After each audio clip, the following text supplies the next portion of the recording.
Pemirsa Buka Mata Buka Hati yang diberkahi Allah, benua Eropa menyimpan cerita dan sejarah panjang tentang Islam. Ratusan tahun lalu kekhalifahan Islam menguasai benua biru dan menancapkan pengaruhnya yang sangat kuat, di mana kemajuan di berbagai bidang telah dicapai umat Islam kala itu. Kini setelah ratusan tahun berlalu, Islam kembali menancapkan pengaruhnya di Eropa, di mana perkembangan Islam di benua ini menunjukkan tanda-tanda yang sangat positif, dengan contoh-contoh konkret kegairahan masyarakat untuk memeluk Islam, serta berdirinya masjid-masjid yang megah di Eropa. Pemirsa Buka Mata Buka Hati, untuk menyaksikan kegairahan Islam di Eropa, yuk sekarang kita tengok masjid-masjid agung di Eropa.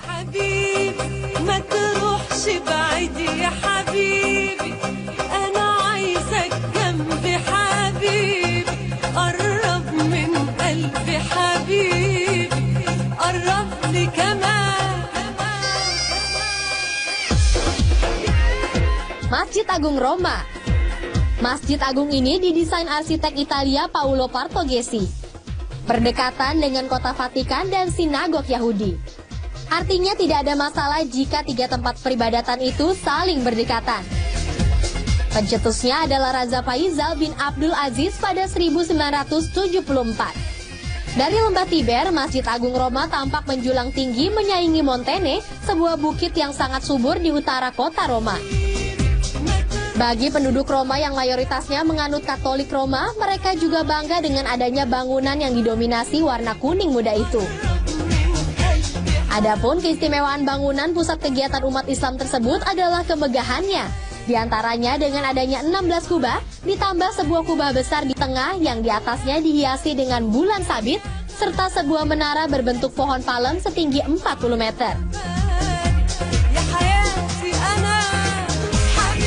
Masjid Schwetzingen, Jerman. Bangunan masjid pertama di Jerman ini cukup unik karena lokasinya yang berada di dalam komplek istana Schwetzingen. Masjid Schwetzingen dibangun untuk menghormati toleransi, dirancang dan dibangun pada tahun 1779 oleh arsitek berkebangsaan Prancis Nicolas de Pigage.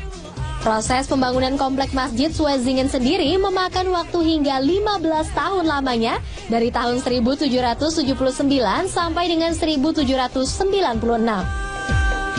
Masjid Schwetzingen juga merupakan bangunan terbesar pertama yang mengedepankan gaya arsitektur oriental, di mana sang arsitek Pigage menggabungkan elemen-elemen dari arsitektur Islamor dengan eksotisme dari kisah-kisah dongeng 1001 Malam.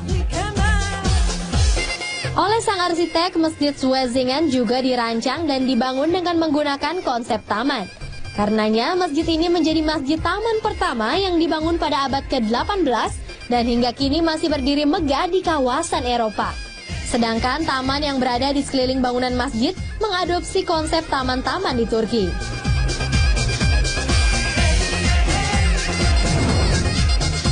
Masjid Central London atau The London Central Mosque and Islamic Cultural Center ICC atau biasa disebut sebagai Masjid Regent Park dibangun pada 1978. Ciri khasnya adalah kubah keemasannya, dan masjid yang sangat terkenal di Inggris Raya ini dibangun sebagai bentuk penghargaan kepada kaum muslim di Inggris Raya yang turut berjuang membela Inggris dan sekutunya selama Perang Dunia II. Seluruh permukaan lantai masjid ini ditutup dengan karpet dan chandelier yang cantik bergantung di atas ruang utama. Sedangkan di bagian dalam kubahnya dihiasi dengan dekorasi tradisi Islam.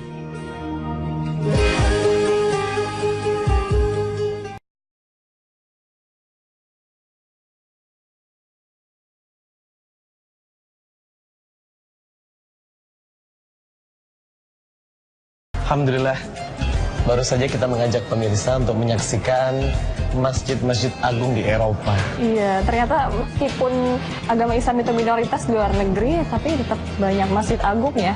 Dan prediksi lagi nanti pada tahun 2030, maka jumlah umat Islam di dunia akan mengungguli umat-umat yang lainnya. Ini terbukti ada beberapa kasus gereja yang sudah dibeli dan diubah menjadi masjid di Eropa. Oh, subhanallah ya. Iya.